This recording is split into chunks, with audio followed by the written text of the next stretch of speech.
स्नेहा दिसावी म्हणून रोज तो संध्याकाळी घरी जाताना लांबच्या रस्त्याने तिच्या घरापुढून जायचा। तिथे गेटला आणि दाराला कुलूप आणि तिच्या अंगणात खूप धूळ आणि पालापाचोळा दिसायचा फक्त, जो रोज त्याला उदास करून जायचा। आता तर 2 वर्ष होऊन गेली होती, वेगळं काहीच घडत नव्हतं, पण त्याने आस सोडली नव्हती। एकदा तरी ती दिसावी, तिच्याशी बोलता यावं असं त्याला खूप मनापासून वाटत होतं। आज तिथून जाताना काही वेगळं दिसलं। अंगण झाडून पाणी शिंपडून लख्ख केलेलं होतं। लहानशी सुबक रांगोळी तर त्या अंगणाला अधिकच खुलवीत होती। दोन्ही कुलूप निघाली होती ते दिसताच त्याने करकचून ब्रेक दाबला आणि बाईक थांबवली। गेटच्या बाहेर उभा राहिला आणि दोन्ही हात डोक्यावर ठेवून आत जावं की नाही, ती असेल का, काय बोलावं असा विचार करीत बसला। अति आनंदामुळे हातही थरथरत होते त्याचे। तेवढ्यात दार उघडलं। दारात स्नेहा होती। मोकळे लांब केस, पांढरी लखनवी कुर्ती आणि तिला शोभेल अशी पांढरी सलवार तशीच दिसत होती आधीसारखी। काहीच बदल झाला नव्हता तिच्या चेहऱ्यात। तिचं त्याच्याकडे लक्ष गेलं आणि चेहऱ्यावरचे भाव बदलले। कसं तरी स्माइल करून तिने आवाज दिला, संकेत तू इथे? इथे मित्राकडे आलो होतो जवळच। नेमकं काय सांगावं हे न कळल्याने तो बोलून गेला, काय रे तोच बहाणा आजही? नवीन काही सापडलं नाही का सांगायला? आत ये ना। ती आता मनापासून हसली। आपलं खोटं पकडलं गेल्यानं त्याने खाली मान घातली आणि जरासं हसून घेतलं। गेट उघडून तो आत गेला। 2 वर्षांपेक्षा जास्त काळ लोटला होता त्याच्या पहिल्या भेटीला। संकेत त्याचे आई बाबा आणि काका काकूंसोबत तिला बघायला गेला होता। जांभळ्या काटाच्या साडीत तिला पहिल्यांदा बघितलं त्यावेळी तो तिच्याकडे बघतच बसला होता आणि तिचे ते काळेभोर लांब सडक केस, उफ, एकाच नजरेत ती त्याला आवडली होती। हातात चहाच्या कपांचा ट्रे घेऊन ती बाहेर आली। साडीची सवय नसावी तिला, कारण चालताना साडी पायात अडकल्याने ती पडते की काय असं वाटून संकेत तिला सावरायला उठला, पण तिने स्वतःला सावरलं होतं। त्याला तसं उठलेलं बघून सगळेच हसायला लागले होते। तो आणि ती दोघेही अवघडून गेले। मग त्यानंतर थोडं फॉर्मल बोलणं झालं। दोन्हीकडच्यांनी आवश्यक ती बोलणी केली व संकेतचं कुटुंब घरी जायला निघालं। त्यानंतर दोघांची पसंती मिळाली। तशी संकेतची पसंती तर सर्वांना तिथल्या तिथेच कळली होती, पण औपचारिकरित्या होकार कळवले गेले। पुढची बोलणी सुरू झाली। स्नेहा आणि संकेतचे फोन नंबर्स एकमेकांना मिळाले होते। त्यांच्या देखील भेटी गाठी आणि फोन सुरू झाले होते। दोघेही एकमेकांना जाणून घ्यायचा, समजण्याचा आणि सोबत वेळ घालवायचा प्रयत्न करू लागले। जसजसे दोघे संपर्कात येऊ लागले ते एकमेकांच्या प्रेमात पडत गेले, गुंतत गेले। इकडे मोठ्यांनी लग्नगाठ पक्की केली। देण्या घेण्याची बोलणी झाली। संकेतच्या घरच्यांनी चांगला घसघशीत हुंडा मागितला होता। स्नेहाच्या घरी खरं तर हुंडा पद्धत आवडत नव्हती, पण मुलीच्या सुखासाठी तिच्या बाबांनी होकार दिला, कारण हे महाजन कुटुंब म्हणजे त्यांच्या शहरातलं बडे प्रस्थ तालीवार घराणं, त्यात संकेत मोठा मुलगा आणि अस्सल हिरा असं स्नेहाचे बाबा ऐकून होते। काम पडल्यास हक्कासाठी तो आवाज उठवायला मागे पुढे बघत नाही। निर्व्यसनी, सारं काही मनाजोगतं, त्यामुळे पैशांसाठी आता मागे पुढे बघू नये असं स्नेहाच्या बाबांचं मत होतं। स्नेहालाही त्यांनी हेच समजावलं। संकेतला मात्र यातलं काहीच माहीत नव्हतं। स्नेहाचं कुटुंब म्हणजे एक साधं मध्यमवर्गीय कुटुंब, जिथे पैसा हा गरजेनुसार आणि गरजेपुरताच खर्च केला जायचा। वायफळ खर्च कधी होत नसे। तिचा मोठा भाऊ नुकताच मुंबईत नोकरीला लागलेला, त्याचं लग्न व्हायचं होतं। स्नेहा धाकटी आणि लाडाची, खूप स्वाभिमानी कुटुंब। त्यांना मुळात मुलीचं सासर श्रीमंत आहे यापेक्षा मुलगा सुस्वभावी, माणी आणि प्रामाणिक आहे, यामुळे हे स्थळ जास्त आवडलं होतं। तरी एक काळजी होती, आपल्याला त्यांची बरोबरी करता येईल का, आणि लग्नानंतर स्नेहाला तिथे मानाचं स्थान तर असेल ना, पण मनातलं हे सारं बोलणार तरी कोणाजवळ? घाटके म्हणून जे ह्या लग्नाकरता मध्यस्थी होती दोन्ही कुटुंबियांच्या छान परिचयातले, त्यांच्याजवळ विषय काढला गेला। त्यावेळी ते इतकंच म्हणाले, अहो तुम्ही लग्नातले मानपान फक्त त्यांच्या मनात जोगते करा, बाकी तिच्या भविष्याची काही काळजी नका करू। लोक घेतील तिला आपलंसं करून, आणि संकेत खूप चांगला मुलगा आहे, त्याच्या जबाबदारीची त्याला जाणीव करून द्यायची वेळच येणार नाही कधी। वेळ पडली तर खऱ्याची बाजू घ्यायला तो वडिलांच्याही विरोधात गेलेला मी बघितला आहे। तुम्ही निश्चिंत राहा अगदी। साखरपुड्याची तारीख ठरली आणि साखरपुड्याच्याच दिवशी लग्नाची तारीख काढायची असं ठरलं। कारण सर्व नातेवाईक तेव्हा उपस्थित असणार होते। एक खरेदी झाली। अंगठी घेण्यासाठी संकेत स्वतः स्नेहाला घेऊन गेला। सोबत त्याची काकी आणि तिची आई पण होती। मात्र दोन्ही अंगठ्या त्याला तिच्या आवडीने घ्यायच्या होत्या। ती खरेदी देखील मनाप्रमाणे झाली। दोघांनी एकसारख्या डिझाईन्स असणाऱ्या अंगठ्या घेतल्या। त्या दिवशी स्नेहा खूप आनंदात होती, कारण तिचं मन राखणारा आणि तिच्या पसंतीला किंमत देणारा जोडीदार भेटल्याची तिला खात्री पटली होती। साखरपुड्याचा दिवस उगवला। त्यांच्या घराजवळच्याच लॉनमध्ये साखरपुड्याचा कार्यक्रम ठरला होता। संकेत तयार होऊन आला। केशरी शेरवानी आणि पांढरा चुडीदार घालून त्याचा मुळात उंचपुरा असलेला देह अजूनच देखणा दिसत होता। निमगोरा वर्ण, पिळदार शरीर, शांत नजर आणि चेहऱ्यावरचं गोड हसू त्यात आणखी भर घालत होतं। त्याचे घरचे देखील पहिल्यांदाच त्याला असं पारंपरिक वेशात बघत होते। त्याच्या पाठोपाठ केशरी पैठणी नेसलेली स्नेहा आली। गर्द केशरी साडी, हिरवे काठ तिच्या गौरवर्णाला खुलवीत होते। हिरवा चुडा, कपाळावर नाजूक चंद्रकोर, हलकासा मेकअप, काजळ लावलेले, भिरभिरणारे टपोरे पाणीदार डोळे। संकेतची तर नजरच तिच्यावरून हलत नव्हती। त्या दोघांना बघून सर्व आमंत्रितांच्या डोळ्यांचे पारणे फिटले। संकेतची आजी दोघांना पहिल्यांदाच एकत्र बघत होती। त्यांना तर तो लक्ष्मी नारायणाचा जोडा वाटत होता। त्या उठून त्यांच्या जवळ गेल्या आणि त्यांनी दोघांची दृष्ट काढली। सोहळा छान पार पडला। सारं कसं विधिवत आणि हौसेनं पार पडलं। लग्नाचा मुहूर्त 3 महिन्यानंतरचा निघाला। आता संकेत आणि स्नेहा ऑफिशियली एकमेकांना भेटू शकत होते। संकेत रोज तिच्या घरापुढून जायचा, ती दिसावी म्हणून। काही दिवसांनी तिच्या लक्षात आलं तसं मग ती पण त्याच्या येण्याच्या वेळी अंगणात, खिडकीत नाहीतर गच्चीत थांबायला लागली। त्यांची रोज डोळ्यांनीच भेट व्हायची। इतर कुणी बघितलं तर तो सांगायचा, इथे जवळच मित्र राहतो, त्याच्याकडे आलो होतो। कधीतरी परवानगी काढून तो तिला बाहेर घेऊन जायचा। मग कधी ते खूप वेळ बोलत असत, कधी हातात हात गुंफून भविष्याची स्वप्न बघत, तर कधी तासनतास एकमेकांच्या डोळ्यात डोळे घालून न बोलताही खूप काही बोलून जात। संकेत त्याच्या घरी एकदा स्नेहाला घेऊन गेला होता। इतकं मोठं घर आणि इतकी माणसं बघून खरं तर तिचा जीव हबकून गेला। पण सोबत तो असताना तिला कसलीच काळजी नव्हती। त्याच्या आजी कडक शिस्तीच्या आणि जुन्या विचारांच्या, त्यामुळे मुलीनं असं लग्नाआधी सासरी येणं त्यांना काही रुचलं नाही। पण स्नेहाच्या घरी काही तसा प्रॉब्लेम नव्हता। तिच्या घरचं वातावरण खेळीमेळीचं होतं।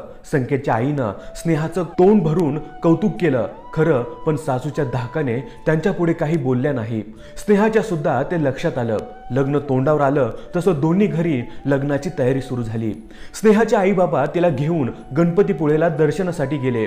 2च दिवसांकरता आणि लग्नाची पहिली पत्रिका देवाच्या चरणी ठेवायलाही। तिथे समुद्र किनारी ती खूप फिरली। सूर्यास्ताचे खूप सारे क्लिक्स काढून संकेतला पाठवले। फोनवर बोलताना त्याचं नक्की ठरलं की लग्नानंतर इथे यायचं, हातात हात घेऊन किनाऱ्यावर फिरायचं, दूरपर्यंत केशरी झालेल्या आसमंतात नाहून निघायचं। त्या रात्री ते तिघे परतीच्या प्रवासाला निघाले। स्नेहाच्या डोळ्यात तर सारखं आपण मंगळसूत्र आणि साडी नेसून साडीला सावरत एक हात संकेतच्या हातात देऊन पाय ओले करत निळ्या सागरात चालत आहोत हेच दिसत होतं। या स्वप्नमय विचारानंतर तिला बसमध्ये झोप लागली। दिवसभराच्या थकव्याने ती लगेच गाढ झोपी गेली। आईच्या खांद्यावर मान टेकवून मध्यरात्री कसल्याशा आवाजाने आणि धक्क्याने जाग आली। ड्रायव्हरने जोरदार ब्रेक दाबला होता। अचानक काही जनावरं गाडी पुढे आली। ड्रायव्हरचा गाडीवरचा ताबा सुटला आणि गाडी रस्ता सोडून खाली गेली। बराच मोठा अपघात झाला। स्नेहाने डोळे उघडले तेव्हा ती हॉस्पिटलमध्ये होती। तिचं शरीर बधीर झालं होतं। कधी वेळापासून ती बेडवर होती हे पण तिला माहित नव्हतं। तिचा दादा आणि संकेत दारात उभे होते, काळजीत वाटत होते। तिला एकदम आई आणि बाबांची आठवण आली। गाडीतला तो प्रसंग आठवला। कसे असतील ते, फार लागलं तर नसेल ना त्यांना। तिने आवाज दिला। ते दोघे तिच्या दिशेने आले आणि पुन्हा तिला ग्लानी आली। नंतर थोड्या वेळाने जाग आली तर संकेत जवळच होता तिच्या। तिने आईबद्दल विचारलं तर त्याने तू काळजी करू नकोस, फक्त आराम कर असं सांगितलं। पण त्या दिवशी आणि दुसऱ्या दिवशी पण आई बाबा तिला दिसलेच नाही। तिने पुन्हा विचारलं तेव्हा तिच्या दादाने तिला सांगितलं की ते दुसऱ्या रूममध्ये ॲडमिट आहेत, तुला जरा बरं वाटलं की घेऊन जाईन। इंजेक्शनच्या इफेक्टमुळे ती बराच वेळ झोपून असायची आणि उठल्यावर दादा आणि संकेत काहीतरी टाळाटाळ करीत होते। त्यानंतर 3 दिवसांनी तिची आई तिला भेटायला आली। खूप अशक्त वाटत होती आणि बरंच लागलेलं होतं। त्यावेळी त्या दोघींनी एकाच वेळी सांगितलं गेलं की बाबांची तब्येत क्रिटिकल आहे, ते ICU मध्ये आहेत। कारण तोपर्यंत दोघींची ही तब्येत बऱ्यापैकी सावरली होती। नंतर पुढच्या काही दिवसात दोघींना डिस्चार्ज मिळाला, पण बाबा मात्र नंतरही 8-10 दिवस हॉस्पिटलमध्येच होते। स्नेहाच्या पायाला मोठी इंजुरी झालेली होती आणि पाय अजूनही बरेच दिवस प्लास्टरमध्येच राहणार होता। तिच्या सासरचेही 1-2दा भेटायला येऊन गेले। संकेत मात्र दररोज न चुकता यायचा, काही काम असतील ते हक्कानं करायचा, सोबतीला थांबायचा। त्याचा खूप आधार झाला होता त्या काळात। हळूहळू सर्व सुरळीत होत चाललं होतं, पण इकडे महाजनांच्या घरात वेगळेच वारे वाहू लागले। ह्या लग्नासाठी त्यांना पूर्वी इतका इंटरेस्ट राहिला नाही। त्याला 2 कारणं होती। एक म्हणजे स्नेहाच्या पायाचं दुखणं ते पूर्णतः ठीक होईल की नाही, कारण अशा अपघातांचे परिणाम खूप जास्त काळांपर्यंत दिसतात, आणि दुसरं म्हणजे त्यांचा इतका खर्च झाल्यानंतर ते कबूल केल्याप्रमाणे लग्नात आपल्याला हवा तसा खर्च करू शकतील का। संकेतचे बाबा आणि आजीच तर यावर एकमत असं झालं की लग्न मोडून दुसरं स्थळ त्याच्यासाठी बघावं। त्याच्या आईचं मत अशा वेळी विचारलं जात नव्हतं आणि स्वतः होऊन बोलण्याचं स्वातंत्र्य तिला कधी मिळालं नव्हतं। पण संकेतला कसं समजवायचं हा प्रश्न होता। त्यावर मंडळी विचार करीत होती, कारण तो तहान भूक हरपून त्याच्या सासरच्यांची सेवा करत होता। काही दिवसांनी संकेतच्या आजीने लग्नाचे मध्यस्थी घाटके यांना बोलावून घेतलं। त्यांना सांगितलं की मुलगी पायाने अधू झाली आहे, कदाचित आयुष्यभरासाठीच लोक नावं ठेवतील, म्हणतील ह्यांना चांगली धडधाकट मुलगी मिळाली नाही का। आम्हाला मुलींची काय कमी की अशा मुलीला घरात आणावं, शिवाय आता वाटत नाही की ते लोक चांगलं धूमधडाक्यात लग्न करून देऊ शकतील। त्यामुळे आम्हाला वाटत आहे हे सर्व इथे संपवलेलं बरं। घाटके त्यावर बोलले की तुमचं असं वागणं चुकीचं आहे, मला हे योग्य वाटत नाही, तुम्ही असं वागू शकत नाही। जर लग्न झालेलं असतं तरी असंच वागला असता का तुम्ही? बरं झालं लग्न नाही झालं, नाहीतर मोडावं लागलं असतं झालेलं लग्न, असं म्हणून आजीने त्यांना धुडकावून लावलं। घडला प्रसंग स्नेहाच्या घरी कसा सांगावा या विवंचनेत घाटके होते, पण सांगणं आवश्यक होतं। स्नेहाच्या घरी सर्व कळल्यावर वादळ उठलं। तिचा भाऊ खूप भडकला आणि म्हणाला, अशा माणुसकी नसलेल्या घरात आम्हालाही माझी बहीण नाही द्यायची। स्नेहाला कळल्यावर तिने लगेच संकेतला फोन लावला आणि त्याला घरी बोलावून घेतलं। त्याला ह्यातलं काहीच माहित नव्हतं। सगळं कळता क्षणी जाब विचारण्यासाठी तो घरी गेला। तो तावातावातच घरात शिरला। त्याला तसं बघून त्याच्या आईला काय झालं असावं हे लक्षात आलं। तो सरळ आजीकडे गेला। ह्याबाबत विचारलं तसं ती म्हणाली, अरे बाळा, तुझ्या चांगल्यासाठी हा निर्णय घेतला आहे आम्ही। ती मुलगी तुझ्या योग्य राहिली नाही, आता आपण दुसरी छान मुलगी बघूयात तुझ्यासाठी। तसा तो अजून चिडला। ती काय बाजारातून आणलेली वस्तू आहे का? नाही आवडली तर परत करायला। लग्न ठरलं आहे आमचं, असे कसे वागू शकता तुम्ही? आत्ताच्या आत्ता त्यांना फोन कर आणि सांग चुकलं आमचं, ठरल्याप्रमाणे लग्न होईल। त्याची आजी त्याच्यापेक्षा जिद्दी होती, अशी सहजासहजी ऐकणारी नव्हती। तिने संकेतच्या बाबांना आवाज देऊन बोलावलं, ते सुद्धा माघार घ्यायला तयार नव्हते। आजीने त्याला स्वतःची शपथ घातली की त्याने या सर्वात पडू नये, मोठे लोक बघून घेतील, पण तो आता शपथींना मानणारा नव्हता।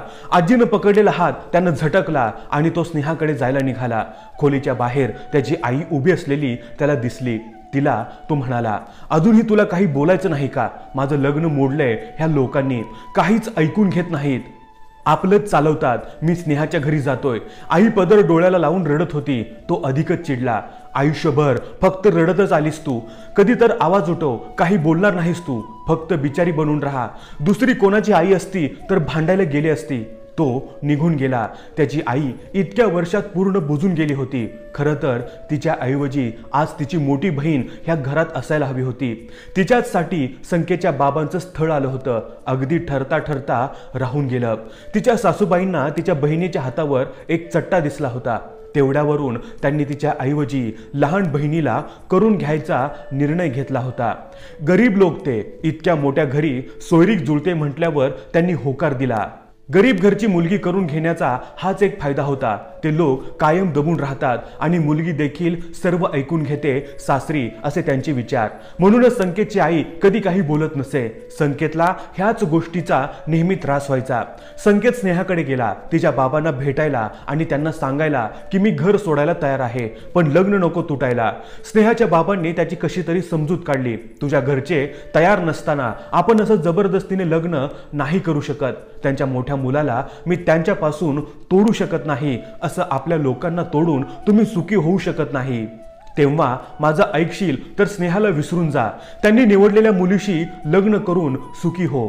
आता मात्र तो डोळ्यातल्या अश्रूंना थांबवू शकला नाही. तो म्हणाला, तुम्ही म्हणत असाल तर नाही करणार आम्ही लग्न, पण स्नेहाला विसर हे तुम्ही मला नाही म्हणू शकत. पडद्याआडून ऐकणारी स्नेहा पण रडत होती. त्या रात्री तो मित्राकडेच थांबला, घरी गेलाच नाही. मित्राच्या आईनं रात्री गुपचूप संकेतच्या घरी फोन करून कळवलं. दुसऱ्या दिवशी त्याचा भाऊ आणि काका येऊन त्याला घेऊन गेले. त्यानंतर आज तागायत तो कोणाशी कामाशिवाय बोललाच नव्हता. आजी आणि बाबांसोबत तर त्यानं बोलणं टाकलं. फक्त एक वाक्य त्यानं ठणकावून सांगितलं, तुम्ही स्नेहाशी होणारं माझं लग्न मोडलं, मला काहीच करता आलं नाही, पण तिच्याशिवाय मी दुसऱ्या कुठल्याच मुलीशी लग्न करणार नाही. जबरदस्ती केलीत तर परिणाम फार वाईट होतील. 2 वर्षांचा काळ लोटला, पण त्याच्या आजीला वाटलं होतं तसं काळ लोटल्यावर त्याचा निर्णय बदलला नव्हता की तो पूर्वीसारखा हसत खेळत जगत नव्हता. घरी फक्त जेवण्यासाठी आणि झोपण्यासाठी असायचा. बाकी पूर्ण वेळ स्वतःला त्यानं कामात गुंतवून घेतलं होतं. त्याच्यामुळे त्याचा लहान भाऊ पण लग्नाचा थांबला होता. तर संकेत त्याला म्हणाला, तुझं आटपून घे, माझ्यासाठी थांबशील तर आयुष्यभर थांबूनच राहावं लागेल तुला. त्याच्या जिद्दीपुढे आणि फटकळ वागण्यामुळे त्याचे बाबा सुद्धा काहीसे नमले होते, पण आजीचा ताठरपणा मात्र कायम होता. 3 महिन्यापूर्वीच भावाचं लग्न झालं होतं, त्यामुळे एक सून घरात आली होती. संकेतला कोणी काहीच म्हणू शकत नव्हतं. त्याला काही म्हणणं म्हणजे चवताळलेल्या वाघाच्या शेपटीवर पाय देण्यासारखं होतं. घराची सुखशांती निद्रामय झाली होती. स्नेहाचा दादा त्या सर्वांना त्यांच्या नोकरीच्या गावी मुंबईला घेऊन गेला. तिथे उपचारही चांगले होणार होते, शिवाय स्नेहाला या वातावरणापासून दूर ठेवता येईल असा त्याचा विचार होता. बाबांची तिथे गेल्यावर थेरपी सुरू झाल्याने त्यांच्या तब्येतीत बरी सुधारणा झाली. स्नेहाचं दुखणं गेलं होतं, पण अजूनही चालताना तिच्या पायात प्रॉब्लेम आहे हे जाणवत होतं. तिथे गेल्यावर तिने जॉब सुरू केला होता, त्यामुळे बराच वेळ कामात निघून जाई. त्यांचं हे घर खूप दिवसांपासून बंद होतं, म्हणून ती बाबांसोबत घराची थोडी साफसफाई करून कुणी भाडोत्री मिळेल तर घर द्यावं ह्या हेतूने आली होती. आज दिवसभर बाईला सांगून तिच्याकडून काम करून घेतली, पण अंगण मात्र तिने स्वतःच स्वच्छ केलं होतं. संध्याकाळी तिचे बाबा काही परिचितांना भेटण्यासाठी गेले होते. दरम्यानच्या काळात त्या दोघांनी एकमेकांना एकदाही फोन केला नव्हता की मेसेज सुद्धा नाही. मात्र गुपचूप एकमेकांचे व्हॉट्सॲप डीपी मात्र बघायचे. इथे आल्यावर तिच्या सर्व आठवणी नव्याने जाग्या झाल्या होत्या. संकेतला कळवावं असंही वाटलं, पण इथे आल्यावर तिला कळलं की महाजनांच्या मुलाचं 3 महिन्यांपूर्वीच लग्न झालं. तिला वाटलं एका अर्थी बरं झालं. संकेत पुढे निघून गेला. हे वाटत असलं तरी का कुणास ठाऊक उगाच चिडचिड होत होती. रडावंसं वाटत होतं. मन राहून राहून त्याचाच विचार करत होतं. जुन्या आठवणी काढत होतं. म्हणून त्याला बघूनही तिला फार आनंद झाला नाही, पण त्याचा चेहरा काही वेगळंच सांगत होता. तिनं आत बोलवल्यावर संकेत लगेच आत गेला. तिनं बसायला सांगितलं आणि स्वतः पण लांबच्या एका खुर्चीत बसली. कसा आहेस, कसा वाटतोय, स्नेहा त्याच्या चेहऱ्याला निरखत म्हणाली. खरं सांगू, त्याचं मन चाचरलं. तो म्हणाला, ते जाऊ दे, इथे शिफ्ट होताय का पुन्हा? खाली मान घालून ती म्हणाली, छे रे, भाडोत्री मिळतोय का ते बघायचंय. खूप दिवसांपासून घर रिकामं होतं, म्हणून बाबांसोबत आली आहे. त्याने सर्वांची ख्याली खुशाली विचारली. थोड्या फॉर्मल गप्पा मारल्या. जास्त वेळ थांबलो तर अवघड होऊन बसेल म्हणून तो जायला निघाला. त्यानं अजून थांबावं असं तिला वाटत होतं, पण एकदम आठवलं, बायको वाट बघत असेल. तो निघत असताना तिनं अभिनंदन केलं. त्यानं कारण विचारलं तर तिने सांगितलं, तू सांगत नसलास तर बातमी कळली आहे. त्याला काही अंदाज लागला नाही. त्याच्या चेहऱ्यावरचं प्रश्नचिन्ह बघून ती म्हणाली, लग्नाची रे. त्याला वाटलं ही भावाच्या लग्नाबद्दल बोलते आहे. त्याने स्माईल केलं आणि तो निघून गेला. भूतकाळाबद्दल एक अक्षरही न बोलता तिच्या मनाला मात्र चुटपुट लावून गेला. रात्री घरी गेला तेव्हा त्याचा नूरच बदललेला होता. चेहऱ्यावर तेज दिसत होतं. त्याला आईने विचारल्यावर त्यानं स्नेहा भेटल्याचं सांगितलं. फार काही बोलला नाही, पण ताटातलं सर्व संपवलं. नीट जेवला नव्हे, एखादं 1.5 पोळी जास्तच गेली. माऊलीला मोठं समाधान वाटलं. झोपायला जातच होता तर आजीनं बोलावलं आणि स्नेहाबद्दल विचारलं. म्हणजे स्नेहा इथे आल्याचं आजीला कुठून तरी कळलं होतं. तर आजीच्या चेहऱ्यावर प्रसन्नतेची छटा दिसत होती, कारण तिचा कयास खरा ठरला होता। स्नेहाचा पाय अजूनही पूर्ण बरा झाला नव्हता। आपला निर्णय कसा योग्य होता हे आजीला त्याला दाखवून द्यायचं होतं। संकेतला राग नाही आला, कीव आली तिच्या खुजा विचारांची। आजी त्याला म्हणत होती की आता तरी लग्नाला तयार हो। तो काहीच रिॲक्ट न होता तिथून निघून गेला। आज मात्र त्याच्या आईच्यानेही राहुलं गेलं नाही। ती तिच्या सासूला म्हणाली, 2 वर्षात जे त्याच्या चेहऱ्यावर दिसलं नाही ते आज स्नेहाच्या एका भेटीमुळे मला दिसलं। तुम्ही कितीही विरोध केलात तरी आता ती माझ्या बाजूनं प्रयत्न करेन। त्यांना वाटलं हिच्याच्यानं काय होणार आहे, म्हणून त्यांनी तिचं बोलणं फार मनावर घेतलं नाही। त्यांच्या विरोधाला आता ती जुमानणार नव्हती। संकेतच्या बाबांनीही तिनं आपल्या परीने समजवलं, ते साथ देणार नव्हते, पण त्यांचा विरोधही मावळला होता। मुलाची इतक्या दिवसातली आपल्यामुळे झालेली अशी अवस्था आणि फरफट बघून दुसऱ्याच दिवशी आपल्या जावेला घेऊन संकेतची आई स्नेहाकडे गेली। तिच्या बाबांची हात जोडून माफी मागितली। ते लग्नाला अजिबात तयार नव्हते, पण दोघे एकमेकांशिवाय सुखी नाहीयेत हे त्यांना देखील माहीत होतं। स्नेहाची अवस्था काही संकेतपेक्षा वेगळी नव्हती। संकेतच्या आईनं हे देखील सांगितलं, तुम्ही आम्हाला फक्त मुलगी आणि नारळ द्या, इथून पुढे तिची जबाबदारी मी घेते। आज मी आले तसं संकेतचे बाबा सुद्धा तुम्हाला भेटायला येतील। तुम्हाला काळजी करायला आमच्याकडून कधीच कोणतंच कारण मिळणार नाही। मोठ्या मनानं माफ करा, दोन्ही मुलांचं आयुष्य सुखी होईल। हे बोलताना त्यांना रडू सुद्धा आवरत नव्हतं। स्नेहाच्या बाबांनी विचार करून सांगतो, घरी बोलतो असं सांगितलं, कारण संकेतची आई म्हणत होती ते सर्व खरं असलं तरी मागचं सगळं विसरणं सोपं नव्हतं। त्यांचं बोलून झाल्यावर त्या निघाल्या। नक्की कळवा आणि आम्ही दोघी देखील तिथे तुम्हा सर्वांना भेटायला येऊ असं सांगितलं। त्यांना बाहेरपर्यंत सोडायला स्नेहा गेली। त्यावेळी तिने संकेतच्या लग्नाच्या बातमीबद्दल विचारलं। त्यावेळी त्याच्या काकूने त्याच्या भावाचं लग्न झाल्याचं सांगितलं आणि गेल्या 2 वर्षात लग्न मोडल्यामुळे तो कसा कोलमडून गेलाय हे देखील तिला सांगितलं। स्नेहाला जरा हायसं वाटलं आणि त्यानं स्वतःचं काय करून घेतलं हे ऐकून फार वाईट वाटलं। त्याच दिवशी संध्याकाळी ती दोघे परतणार होते। स्नेहाला वाटलं होतं संकेत येईल भेटायला। आता तर त्याची आई आणि काकू सुद्धा येऊन गेल्या होत्या, पण संकेतला यातलं काहीच ठाऊक नव्हतं। मुद्दामच सांगितलं नव्हतं त्याच्या आईनं। तिला आपल्या मुलासाठी सारं करूनच दाखवायचं होतं। आता संकेतची वाट बघून शेवटी स्नेहा निघून गेली। त्याला फोन करावा असं तिला खूप वाटत होतं, पण आपल्या घरी काय निर्णय होतोय ते बघण्याआधी त्याला आशेला लावणं तिला योग्य वाटलं नाही। तिथे गेल्यावर तिच्या बाबांनी तिच्या आई आणि भावाला सर्व सांगितलं। तिच्या दादांनी कडाडून विरोध केला। त्याला त्याची बहीण आता त्या घरात जायला नको होती। रात्री झोपताना आईने स्नेहाला तिचं मत विचारलं, कारण ते माहीत करणं फार महत्त्वाचं होतं। स्नेहा देखील बोलली, हातचं न राखता लग्न फक्त आणि फक्त संकेतशीच करेन, दुसऱ्या कोणाशी नाही। जर त्याच्या बाबा लग्नाची बोलणी करायला येत असतील आणि माफी मागणार असतील तर आणि तरच, आणि तुमचा कुणाचा विरोध असेल तर अजिबात हो म्हणणार नाही। कुणाला न दुखावता शक्य असेल तरच माझा होकार असेल। तिच्या म्हणण्याप्रमाणे झालं। संकेतचे आई बाबा येऊन भेटले, आपल्या चुकीची माफी मागितली आणि पुन्हा असं काही कधीच घडणार नाही याची हमी देखील दिली। स्नेहाच्या भावाचा आधी विरोध होता, पण बहिणीच्या सुखापुढे तो मावळला। संकेतच्या आजीला आणि संकेतला याबद्दल कोणी काहीच कळू दिलं नाही। घरी गुपचूप तयारी सुरू झाली। लग्न रजिस्टर पद्धतीने होणार होतं। गाजावाजा न करता सारं कसं गुपचूप गुपचूप होऊ लागलं। या कानाची त्या कानाला खबर झाली नाही। संकेत सकाळी उठला तेव्हा त्याला दिसलं घराला तोरणं लावली गेली होती। घरात काहीतरी लगबग दिसत होती, पण त्याला कुणी काही सांगत नव्हतं। कोणी माणूस बैठकीत मोठं रजिस्टर घेऊन आला। अजून 5-6 लोक त्या पाठोपाठ आली। तेवढ्यात आई आली, त्याच्याकरता कपडे घेऊन आणि त्याला घालायचं सांगून घाईत निघून गेली। ते कपडे घालावेत की नाही या विवंचनेत तो असताना काकू येऊन घाई करून गेली। त्यानं तिला विचारल्यावर पूजा आहे इतकं सांगितलं तिने। मग तोही तयार झाला।